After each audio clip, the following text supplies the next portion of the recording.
North Korean leader Kim Jong-un has a huge choice to make, one that could make a profound difference to this region and to the world. Pyongyang had warned it was up to the United States what sort of Christmas gift it would receive, but Christmas Day came and went with neither a major provocation nor a more pleasant surprise, as US President Donald Trump joked he might receive a beautiful vase. But it's not like Washington didn't take the threat seriously, as the US took the unusual step of sending 4 surveillance aircraft over the Korean peninsula this week.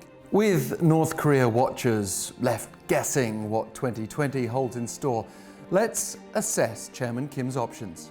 The most explosive option, both literally and figuratively, would be some kind of nuclear or long-range missile test. Just because it didn't happen on Christmas Day doesn't mean it won't happen.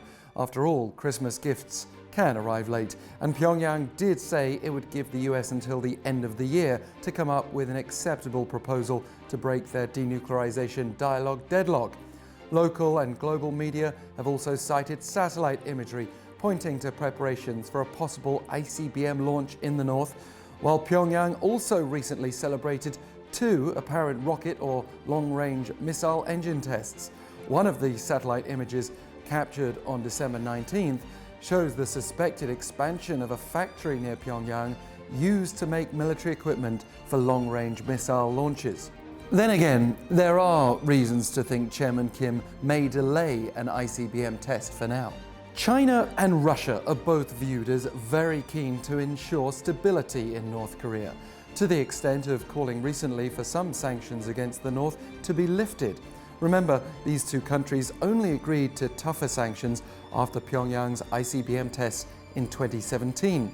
If North Korea were to refrain from any major provocations for now, some analysts feel that Beijing and Moscow will support Pyongyang regardless of sanctions, finding ways to get around restrictions on using North Korean workers, for example, and ways to boost trade. Plus, from the North's perspective towards the US also, a wait-and-see strategy does make sense.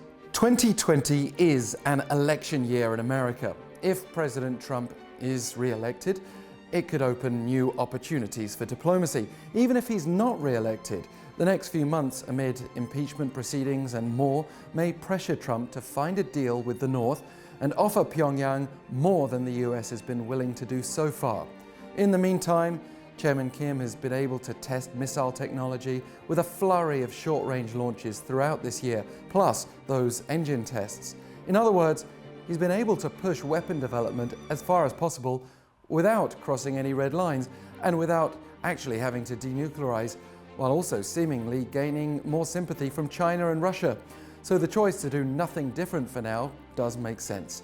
That said, North Korea has conducted seemingly counterproductive provocations in the past, so there's a dose of guesswork for now among all analysts. What we can add is that Chairman Kim's choice will look much clearer after his New Year's speech, which, due to all of the above, will be watched very closely next week.